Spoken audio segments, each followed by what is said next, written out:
Flúor y ácido acetil salicílico, efectos de toxicidad. Es el siguiente tema a cargo del doctor Ubier Eduardo Gómez Calzada, médico y cirujano de la Universidad de Antioquia, especialista en toxicología clínica de la misma universidad, en donde también se desempeña como docente. El doctor Gómez labora como médico toxicólogo en el Hospital Universitario San Vicente Fundación.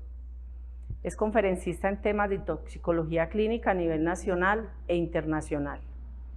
Coordinador de varias investigaciones de toxicología en la Facultad de Medicina de la Universidad de Antioquia, asesor de la Red Médica Toxicológica de Antioquia y Colombia, integrante de la Red Médica Latino Red. Bienvenidos. Quiero agradecer a ASMEDAS la gentil invitación que me extendieron para participar en el Congreso y agradecerles muy especialmente a ustedes por estar presentes escuchando un tema que va a ser de interés porque la tecnotoxicopatología a todos nos afecta y es enormemente desconocida. Por eso el subtítulo es Muchos afectados, pocos diagnosticados. Uno de los principales íconos a nivel mundial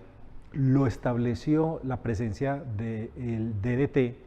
cuando se afirmó que por primera vez en la historia del mundo cada ser humano estaba sometido al contacto con productos químicos peligrosos desde la concepción hasta la muerte. Y es que el DDT para la erradicación de los zancudos contaminó el mundo entero y pudo detectarse incluso en los pingüinos del polo. Por lo tanto, este tipo de sustancias, de las cuales el DDT no es una excepción, ha llevado a que emerjan actitudes de desconfianza no solamente hacia los químicos, sino a las nuevas tecnologías que tienen que ver con el hecho de que el proceso de industrialización no ha sido inocuo para la salud pública o para el ambiente. Por eso la tecnotoxicopatología se define como la exposición a diferentes tipos de tecnologías y está asociada a un efecto tóxico dosis dependiente. Se involucran las telecomunicaciones, la electrónica, los alimentos transgénicos, los contaminantes presentes en los alimentos que consumimos en el día a día, la nanotecnología y sus desechos, los metales presentes en el ambiente, en el agua, en el aire, los disruptores endocrinos como el DDT, los implantes que se colocan mediante cirugías, entre otros ejemplos. Este efecto de la tecnología es horizontal porque impacta a todos los sectores de la actividad humana, presenta omisiones graves debido a que no hay una información que sea muy clara, muy concreta o confiable respecto a los límites de exposición, la eficacia del monitoreo, el saber qué tipo de muestra biológica puede ser la más adecuada para monitorizarla, la ausencia de equipos de protección, todo ello converge para que finalmente seamos vulnerables a estas intoxicaciones. Una intoxicación muy común es simplemente la intoxicación ambiental, que ha cedido en relación con la limitación de las actividades industriales y el desplazamiento de los vehículos automotores, pero que obviamente se reiniciará en cualquier momento y esto va de la mano de afecciones de tipo pulmonar, crea un ambiente contaminado y poco saludable y que puede representar directa o indirectamente hasta el 25% del total de las muertes mundiales. Es por eso que a veces nos prohíben salir en el carro para tratar de atenuar, disminuir, impactar, pero desafortunadamente mínimamente este tipo de contaminación. Y es que hay una serie de factores en el ser humano que condicionan los efectos tóxicos de la tecnotoxicopatología. Tenemos una carga genética, pero hay factores intrínsecos y extrínsecos que contribuyen. Dentro del ambiente, esa exposición a toda la industrialización,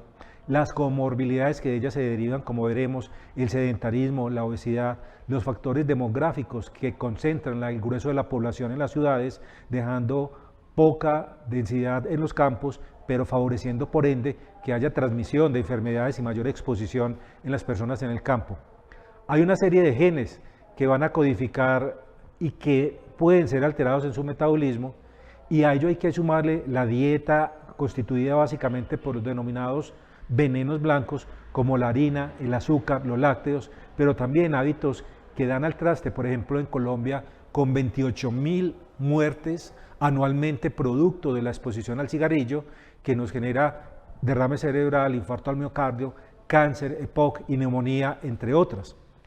Si a eso le sumamos las vulnerabilidades dependientes del género, por ejemplo, las sustancias liposolubles se almacenan de una manera más sostenida y prolongada en las mujeres, dado a su constitución que tienen menos masa magra y más cantidad de grasa para almacenar hormonas. Todo esto converge para finalmente producir enfermedades intersticiales, afectar los drenajes linfáticos, ir deteriorando más rápidamente la función renal, que ya de por sí empieza a disminuir un 1% a los 30 años, generar disfunción metabólica. Es por eso entonces que, por ejemplo, la Organización Mundial de la Salud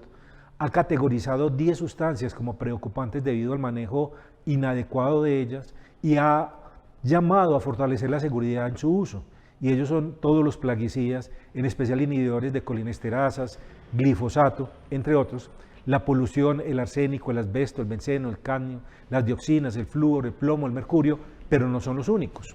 Si tomamos uno de esos ejemplos como el mercurio, sabemos que en Colombia, uno de los principales importadores mundiales de mercurio, se utiliza enormemente en la industria del oro porque oro y mercurio difieren en un protón. De manera que cuando se coloca, por ejemplo, un anillo de oro en un recipiente que contenga mercurio, este anillo se disuelve como un cubo de azúcar en un café. Y lo que se hace en la minería artesanal es eso, sacar arena del río, mezclarla con mercurio, ir lentamente sacando la arena para que lo que quede sea un oro azogado unido al mercurio, se calienta, se evapora el mercurio, luego cae nuevamente en los ríos, en las ciudades, en las plantas, por su peso va al lecho de los ríos, crecen las plántulas, es consumida por los pequeños peces, que a su vez son consumidos por los grandes y que finalmente la cadena alimentaria culmina con el consumo en nosotros. Por eso, cuando consumimos atún u otras sustancias, otros pescados, otros enlatados, tenemos exposiciones al mercurio. Cuando consumimos arroz, tenemos exposiciones al mercurio porque crecen los humedales. Para que veamos ejemplos tóxicos cotidianos, el bisfenol A es un compuesto orgánico, el nombre bis porque contiene los grupos funcionales fenólicos, como lo vemos en la parte superior derecha. Pero se une a los receptores endocrinos de manera potente y genera disfuncionalidad, por eso se denominan disruptores endocrinos, y llevan a afectar la cantidad y calidad de los ovocitos, espermatozoides y a disminuir la testosterona, altera el funcionamiento neuronal y los sistemas mediados por glutamina, dopamina, genera trastornos de atención, de concentración, memoria, alteraciones del eje hipotálamo hipofisiario suprarrenal, se asocia a hipertensión y a enfermedades cardíacas, aumenta la producción de citoquinas y se asocia al empeoramiento de las alergias, produce inflamación intestinal y permeabilidad para que se genere inflamación sistémica y está asociado a carcinogenicidad. Por eso cuando nos entregan, por ejemplo, el papel en los supermercados, solemos colocarlo dentro de la misma bolsa de los alimentos y eso que se va soltando, eso que logra la impresión es bisfenol. El bisfenol está presente en los plásticos cuando se calientan, nunca calienten en un microondas porque se va a liberar bisfenoles. No dejen las botellas de agua plástica en los carros porque se calientan, liberan bisfenoles y estamos expuestos a ese tipo de complicaciones.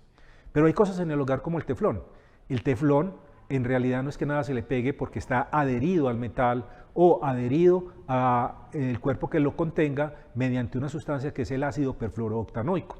Y esto está presente no solamente en las sartenes, sino en las alfombras resistentes a las manchas, en líquidos de la limpieza, en polvos para uso doméstico, en bolsas de alimentos como por ejemplo las palomitas de maíz para microondas, en el agua que viene en botellas, en vasos de plástico, en bandejas de comidas de cartón para alimentos y obviamente en los sartenes antiadherentes.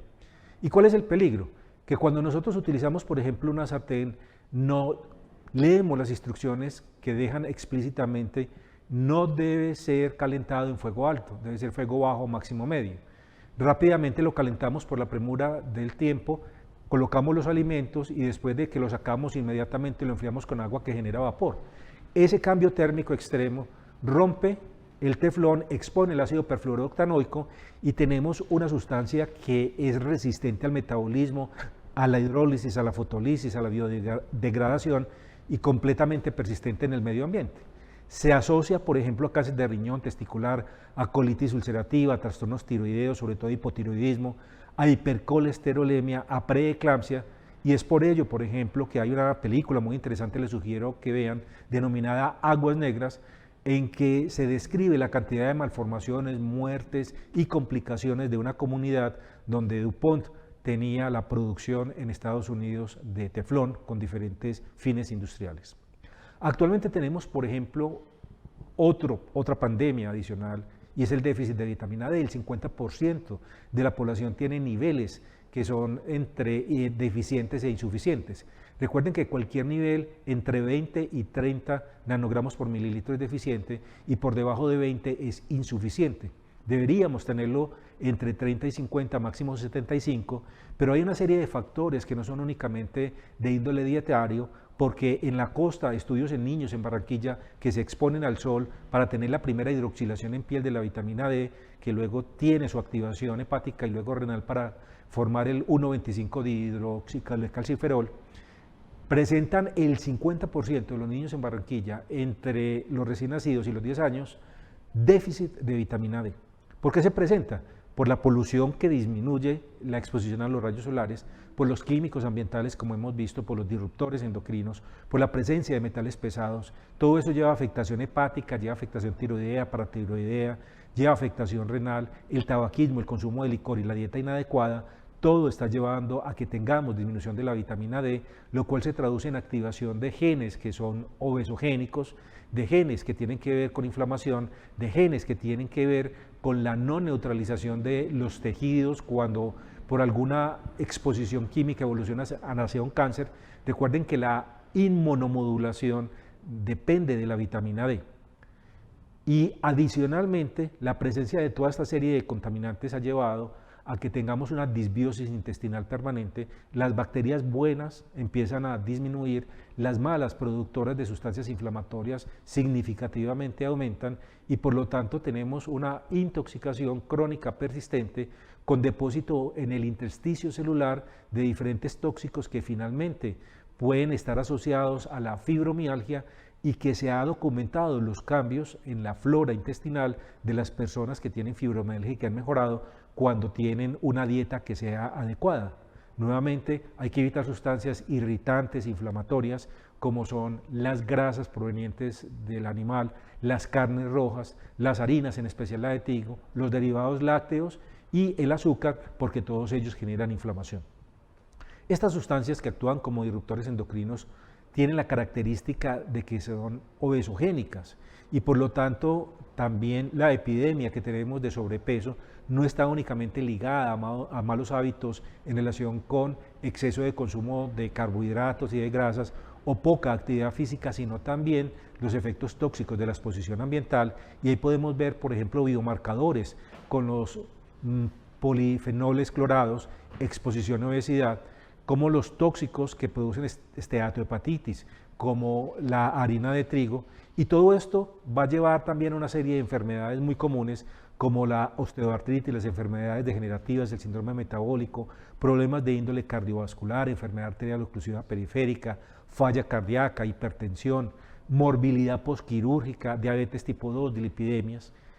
y adicionalmente hay que pensar en las enfermedades por campos electromagnéticos. Nunca habíamos estado tan expuestos a diferentes tipos de radiaciones de onda, de televisión, de radio, de celulares, y las tecnologías inalámbricas han generado un grave problema médico, y el claro ejemplo representante es la hipersensibilidad electromagnética asociada a la disautonomía, enfermedad que era relativamente infrecuente en el pasado. En el 2011 la IARC, el Instituto Americano de Investigación en Cáncer, clasificó los campos electromagnéticos de radiofrecuencia categoría 2B, lo cual es muy significativo porque significa que los celulares son posiblemente cancerígenos. Y cuando uno compra un celular, generalmente nunca mira la rata de absorción específica o SAR, y se utilizan modelos de cabeza de cuerpo humano llenos de líquidos, simulando las características anatómicas y el efecto que ejerce la radiofrecuencia en nuestros tejidos. Y Alemania sugiere en una de sus instituciones que verifica la toxicidad electromagnética de los celulares, que deberíamos utilizar aquellos que tengan hasta 0.60 vatios por kilogramo. Y la verdad es que lo que más utilizamos tiene el doble o casi el doble de lo sugerido para ser seguro. Los últimos celulares, por ejemplo iPhone, tienen alrededor de 1.17, cuando lo sugerido a nivel mundial es 0.60 vatios y generalmente nunca miramos eso. ¿Qué produce el hecho de estar expuestos a un celular? El hecho es que se altera el flujo de la energía corporal, se presenta fatiga, vértigo, migraña, se acelera el deterioro en el Alzheimer, se asocia a insomnio, ansiedad y depresión, afecta el funcionamiento tiroideo, puede aumentar la demencia vascular, genera alteraciones linfocitarias, produce y agrava el síndrome de Sjögren, se asocia a esterilidad masculina cuando se carga el celular en los bolsillos,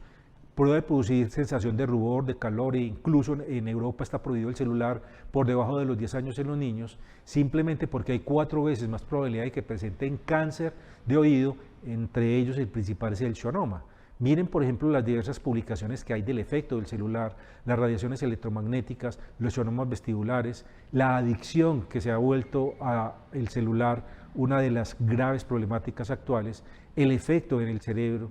la afectación de las estructuras orofaciales en los niños, la radiación que afecta al metabolismo de la glucosa en el cerebro, las ondas, cómo modifican los linfocitos y cómo se requiere de tener buenos niveles protectores de antioxidantes como la vitamina C y E para evitar problemas que vemos en el día a día como migrañas, acúfenos, tinnitus, mareos, que se presentan muy frecuentemente en relación con la utilización de los celulares. No carguen celulares en la habitación, apáguenlo a determinada hora, pónganlo por fuera de los cuartos, apaguen el sistema de Wi-Fi en las noches, porque de esa manera estaremos atenuando de alguna manera esta exposición que es tóxica, porque sabemos que incluso la tiroides se afecta significativamente con los celulares.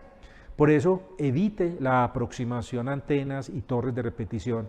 cárguelo y manténgalo lejos cuando durante la carga, póngalo lo posible hacia abajo y no hacia arriba, porque la pantalla está generando la radiación. No mantenga activado el Bluetooth solamente si lo necesita, úselo cuando sea estrictamente necesario. Cuando vaya a comprar un celular, busque la rata de absorción específica que sea igual o inferior a 0.60 vatios por kilogramo. Ojalá limite el uso de celulares a máximo 4 horas diarias, en especial a niños. Sitúe el equipo a la altura de los ojos para evitar la flexión cervical y el daño que se está produciendo en el cuello por el mantener el celular, y utilice audífonos alámbricos, alambrados, no los inalámbricos porque potencian la radiación y son ototóxicos. Miren, por ejemplo, las publicaciones de la relación de ondas electromagnéticas y daños en salud. Si uno coloca el síndrome de hipersensibilidad electromagnética, son 522 artículos en PubMed, pero en la medida en que va buscando peligro y lo va asociando, tenemos que hay más de 10.000 estudios que nos alertan al respecto. Así que el síndrome de hipersensibilidad electromagnética es una enfermedad que ya se ha categorizado y que es la afectación del sentir con la presentación de disautonomía, de mareos, náuseas, malestar, por el simple hecho de acercarse a ondas electromagnéticas intensas como por ejemplo celulares, equipos de radiocomunicación, televisores y computadoras. Las manifestaciones clínicas son muy variadas: disautonomía, cefaleas, acúfenos, vértigo, náuseas, vómito, fotopsias, deterioro cognitivo, confusión, crisis de ansiedad, temblores, depresión, insomnios, mialgias, edemas, disestesias, etc. Y el niño tiene mucha más vulnerabilidad a este síndrome de hipersensibilidad electromagnética, presentando experiencias que se han ligado epidemiológicamente con autismo, con trastorno de déficit de atención, con hiperactividad, con alteraciones conductuales, con problemas de memoria semántica, audiomotora, retención visual, pruebas de puntería. Estamos afectando gravemente los cerebros de nuestros niños, permitiéndoles el uso indiscriminado de trabajo todo el día durante más de 12 horas o en el computador o con los celulares. Así que es hora de volver a retomar otro tipo de actividades que teníamos en la infancia. Los mecanismos de daño asociados a ese síndrome de hipersensibilidad electromagnética es afectación del sistema inmune, modificación de la función mitocondrial, daño de las proteínas de membrana, disrupción de la barrera hematoencefálica, disminución de la melatonina protectora, favoreciendo cánceres en la piel como el melanoma, modificación de la vía de la adenilciclasa, que como segundo mensajero es esencial para la estabilidad de todos los órganos y sistemas, activación de quinasas y canales iónicos, modificación de la expresión génica neuronal, modificación y activación de proteínas de choque térmico, disminución de los niveles de neurotransmisores, aumento de las especies reactivas oxidantes de oxígeno y fisiología alterada intracelular del calcio. Así que es muy importante cuando lleguen estos pacientes polisintomáticos no considerar que es una hipocondría, sino que hay que pedirles niveles de metales pesados, hacerles pruebas inmunológicas de alergias a diferentes sustancias, tomarles un Holter para detectar cómo está su funcionamiento cardíaco, hacer exámenes de pupilometría que se afecta significativamente la reacción a la estimulación lumínica cuando hay este tipo de disfunciones, termografía que detecta zonas inflamadas, SPECT, inmunoglobulina G y M para descartar infecciones crónicas virales por Epstein-Barr virus o por citomegalovirus, y si hay un aumento significativo de la carga viral en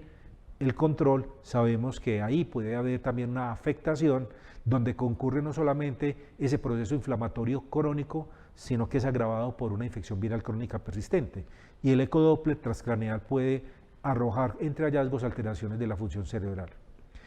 En el hogar mantengamos apagado el horno microondas, aún sin encenderlo, emiten un radio de 2 metros radiaciones que afectan el funcionamiento mitocondrial. Y cuando lo activamos, muchas veces no nos alejamos y cuando acaba del conteo no lo abrimos como debería ser a los 4 segundos, sino inmediatamente, y nos exponemos de una manera intermitente a ondas que afectan y suprimen la actividad de la citocromo C de la mitocondria, daña la membrana mitocondrial, induce apoptosis, genera sobrecarga de estrés oxidativo, es decir, literalmente estamos acabando con nuestras mitocondrias, con los hornos microondas, por una mala e inadecuada utilización.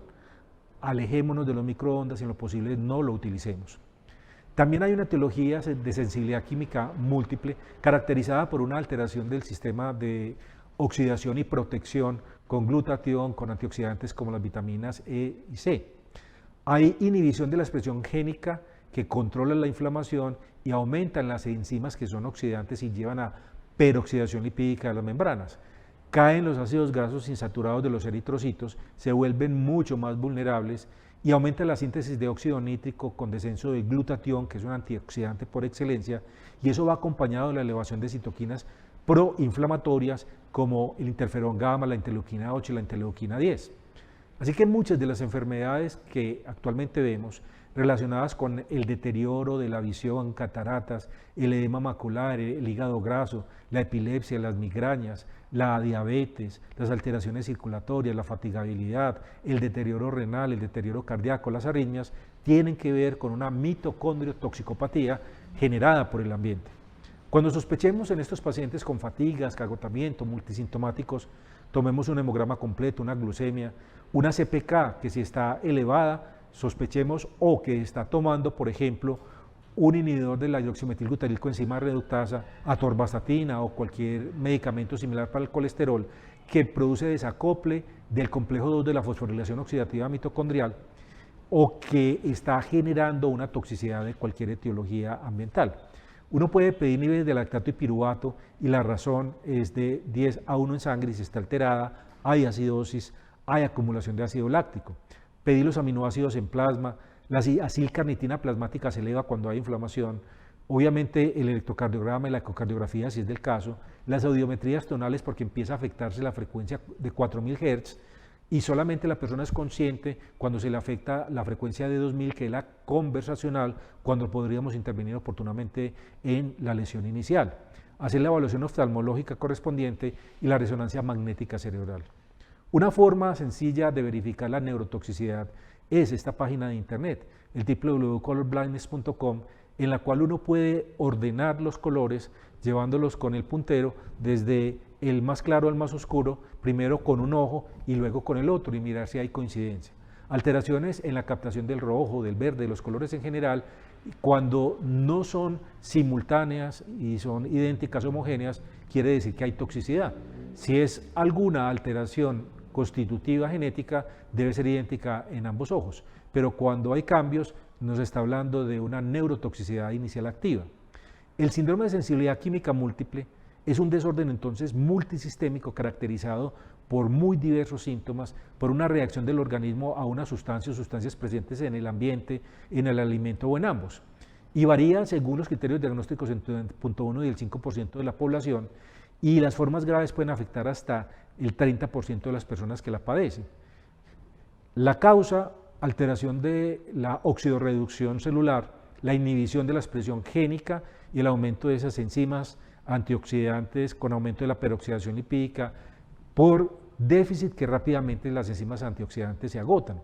Aumento, como vimos, de óxido nítrico y los síntomas son una miriada. Neuromusculares, cognitivos, gastrointestinales, neurológicos, craneales, musculoesqueléticos, cardiovasculares, respiratorios, afectivos y muy variados. Son personas que no toleran olores, son personas que no toleran lociones, son personas que estornudan, que se sienten incómodas con los limpiadores en el hogar, etc. Y hay criterios diagnósticos desde 1999, como que los síntomas se pueden reproducir con la exposición química repetida, siendo una condición crónica a la cual los bajos niveles de exposición generan las manifestaciones del síndrome y que cada vez van siendo más bajos a los umbrales usualmente tolerados. Los síntomas mejoran o desaparecen cuando la persona deja de exponerse a la sustancia y la reacción es causada por múltiples sustancias que no necesariamente tienen una relación estructural química. Los síntomas afectan a múltiples órganos y sistemas. ¿Qué hay que hacer? Evitar las reexposiciones, maximizar la rehabilitación y el apoyo psicosocial, educar al paciente para que cambie sus estilos de vida, conocer cuáles son las sustancias y los factores agravantes y que desencadenan ese tipo de manifestación, empezar a hacer ejercicio en la medida en que la persona lo tolere, incluyendo actividades de relajación, el yoga, el mindfulness, tratar el dolor crónico, el síndrome de intestino irritable, el asma, trastornos tiroideos que se asocian a este síndrome de hipersensibilidad química múltiple y brindar apoyo psicológico y social. Tenemos también el síndrome autoinmune autoinflamatorio inducido por ayudantes o el síndrome de Asia. 6 condiciones están asociadas con frecuencia. La exposición a silicona, y ahí están los implantes, por ejemplo mamarios, el síndrome de la guerra del Golfo, la miofascitis microfágica, el síndrome del edificio enfermo y fenómenos de postvacunación y los tatuajes que proliferan en la actualidad y que no son neutros para el sistema inmune, que llevan a efectos de reacciones y que pueden repercutir en la aparición de diferentes alteraciones como aparición de anticuerpos antinucleares, como factores reumatoideos, como activación de citoquinas. Así que es muy importante que si hay una exposición a un estímulo externo y aparecen mialgias, miositis, debilidad, fatiga, manifestaciones neurológicas, sensación de fiebre, resequedad, y que si se hace una biopsia de un órgano involucrado se encuentran cambios estructurales, hay que pensar, por ejemplo, en retirar la prótesis mamaria. Y si aparecen autoanticuerpos o anticuerpos u otras manifestaciones como un colon irritable y HLA específicos que son más vulnerables, y evoluciona hacia alguna enfermedad autoinmune, es prudente entonces sacar las prótesis, más aún cuando están rotas, y por eso hay que hacer controles ecográficos periódicos para detectar y sacar oportunamente. Uno dirá, pero yo no me contamino mayormente. Pues la simple ropa, miren en un estudio que se hizo en España, cómo 27 metales y varias sustancias químicas peligrosas que se encontraban en el organismo provenían simplemente de la ropa que empleamos en el día a día. Los tintes para el cabello, sobre todo aquellos que contienen un compuesto, la parafenilendiamina, es un potente oxidante, una peroxidación lipídica generalizada cada vez que una mujer o un hombre se tiñen el cabello y por lo tanto hay una mayor asociación, por ejemplo, de cáncer como un riesgo laboral entre los peluqueros y las personas que utilizan estas tintas. Por eso es muy importante que ofrezcamos a nuestros pacientes un tratamiento farmacológico adecuado, verifiquemos cómo están sus niveles de vitamina B, de 25-hidroxide, les prescribamos antioxidantes como la vitamina C, la vitamina E, el glutatión, los minerales y oligoelementos que requieran y vegetales como por ejemplo la curcumina presente en la cúrcuma. Una sana medida es por ejemplo conseguir cúrcuma, 9 cucharadas pulverizadas de cúrcuma con una cucharada de pimienta negra. La cúrcuma contiene curcumina que se libera en presencia de piperina derivada de la pimienta negra y como ambas sustancias, curcumina y piperina, son altamente liposolubles, se saca una cucharadita de esa mezcla de 9 cucharadas de cúrcuma con una de pimienta negra, se le agrega un poquito de aceite de oliva, se forma una pasta y se toma mañana y noche con un vaso de agua y de esa manera tenemos fortalecimiento del sistema inmune. Hay por ejemplo estudios, más de 40, que demuestran cómo la curcumina tiene un efecto inmunomodulador para el control de los coronavirus. La curcumina, por ejemplo, evita que se produzca la acumulación de neurofibrillas asociadas, por ejemplo, a enfermedades degenerativas cerebrales. Por eso midamos siempre los niveles de vitamina B12, suplementemos ácido fólico si no hay un buen consumo de verduras, y recuerden que la vitamina B12 debería estar alrededor de 500 picogramos por mililitro.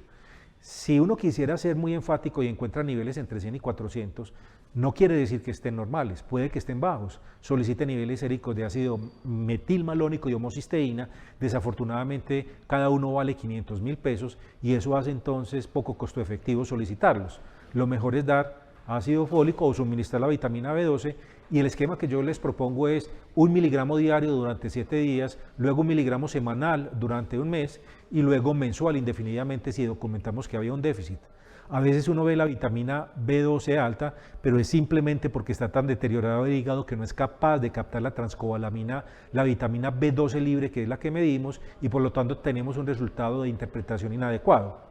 Consideremos la utilización de potencializadores mitocondriales como la ubiquinona o la coenzima Q10. Las mialgias asociadas al uso de estatinas mejoran con una cápsula de coenzima Q10 que se toma cada 12 horas y que está disponible en las farmacias. La acetil-L-carnitina, la cisteína, la N-acetilcisteína, que deben tomarse lejos de los alimentos con estómago vacío, porque son quelantes de metales presentes en los alimentos. Luego su biodisponibilidad mejora significativamente 1 hora antes de los alimentos o 2 horas después, y las pirroquinolinas, quinonas o PPPQ, que promueven la biogénesis de mitocondrias.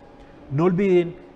finalmente el ciclo del ácido cítrico. Los cofactores esenciales son la flavina adenina dinucleótido o la vitamina B2, el ácido pantoténico o vitamina B5, la niacinamida adenina dinucleótido o niacina vitamina B3, la tiamina B1 y el ácido lipoico o ácido tióctico, que está incluso comercialmente disponible para el tratamiento de neuropatías diabéticas. Estos 5 cofactores, que voy a denominar FANTA por sus iniciales, son esenciales para convertir el piruvato a través de la piruvato deshidrogenasa en acetilcoenzima A y optimizar el funcionamiento mitocondrial y generación de energía.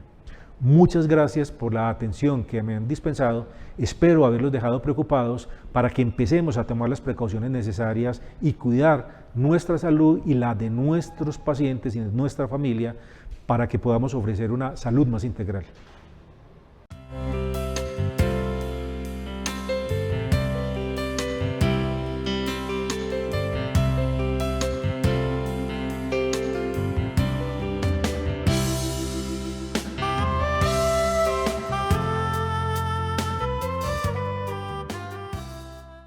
Los hábitos saludables salvan vidas. Realizarse el autoexamen, dejar de fumar, evitar el exceso de alcohol, tener relaciones sexuales seguras, realizar deporte, alimentarse saludablemente, son hábitos que previenen un alto porcentaje de todos los casos de cáncer. Unidos podemos vencer el cáncer. Unidos, Gobernación de Antioquia.